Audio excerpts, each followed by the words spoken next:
Hey everyone, guess who's back? It's the commish back here with another draft preview. And this time we're going Dan or Dan Chi or Donch or Dan Che. I'm not really sure what to call you.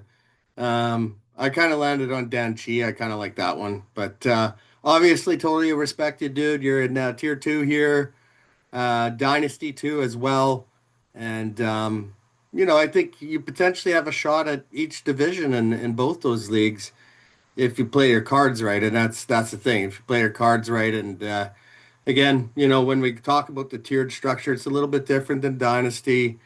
The way I see it is if you have a chance or think you have a chance to get the tier one or win it all, like why would you not trade some picks and go for it all? And yes, it can backfire on you. If you don't win, you could be heading down, but maybe in a year where you're not going anywhere, but you just need to be good enough to survive, then maybe trade some players to get more picks, right? And that's the whole goal in the tiered system. Until you get the tier one, then things get a little bit different. But just gonna share my screen here and excited to do your preview here, Dan.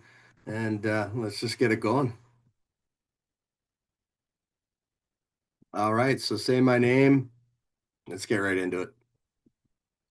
All right, so looking at the keepers here, you're deciding to go with Brock Purdy for the 49ers. Looking what the 49ers did in their wide receiver room, they did add Mike Evans. He has had some injury problems here recently, though, in his career.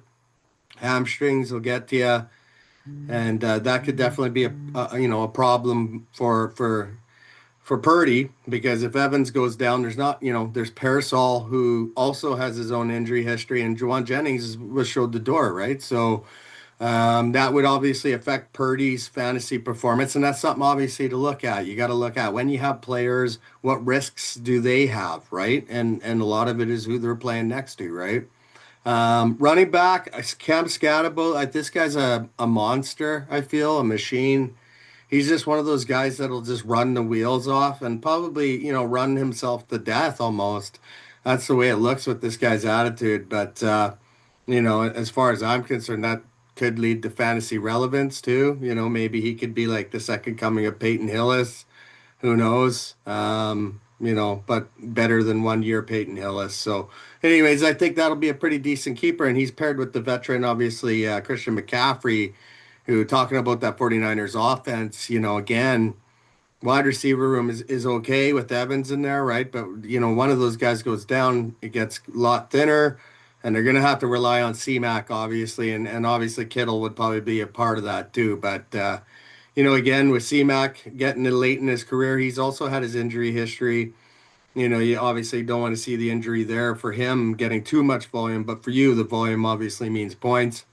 AJ Brown heading to New England, his childhood team, right? He's gonna go, he's gonna run the wheels off playing for his childhood team. Obviously, I think he's due for big year. Again, the problem with AJ Brown, Rams checked out getting him because they didn't like the injury, or at least the health report. And you have to wonder what was on that report that made the Rams concerned, where New England was just ready to jump in. But again, I think because it's his childhood team, he's going to, go hard, right? So, and then Tucker Kraft, off-season report just said he says he's going to be ready for week one. He obviously had the injury last year, and it's good to hear that he says he's going to be ready for week one, and he also said ready for week one, not on a pitch count. So I'll be interested to see if he'll be that quick in that recovery from the major injury. And then Buda Baker, well, this guy just continues to be a tackling machine on the back end for Arizona. We'll just have to see if he ages out, right, or if he's ageless, and that's what we need to discover for you this year. Actually, going back to that, I just wanted to say other keepers maybe you could have went with here, Dan. Tony Pollard could definitely be considered. Brian Thomas, I think, could definitely be considered. I've heard good off-season reports as well on him, but you got to take that with a grain of salt. Obviously, they're practicing without pads on. I think your keepers are obviously they're yeah, I don't think your choices are wrong. You could consider swapping Purdy out, though, I think, for the running back or the wide receiver, because I do think you could get Purdy in the draft later on, whereas Brian Thomas and Tony Pollard, they're going to go probably round one. Something to consider, right? Last year you finished 14th. Tough year. You haven't found success in tier two at all. 4-10 record, and like I say, waiting for your team to have some sort of success. Looking at your draft pick scenario, didn't do too much movement last year. You got the extra third there, which definitely will help. But in a year where you don't think you're going to do so well, again, you have to have five keepers. To me, you legit had potentially seven keepers here. So could you have traded two of those other keepers at the deadline, still survived, especially in a year where I said no one was dropping? You could have traded those two keepers, got more picks. But again, hindsight's 2020. And when I do these draft preview videos, that's when I just try to give you guys, my outlook of what I seen and what you could have done and what you could potentially do in the future. But six picks going to be great for you, and you should be able to nail a really good player for your roster at that pick for sure. Speaking about that pick, likely first pick, well, I think you're going to go best available, right? Your lineup right now is pretty balanced. Right now, the projected pick, according to Sleepers ADP, not who I necessarily would go with, they got Christian Watson, Jalen Warren, Jordan Tyson.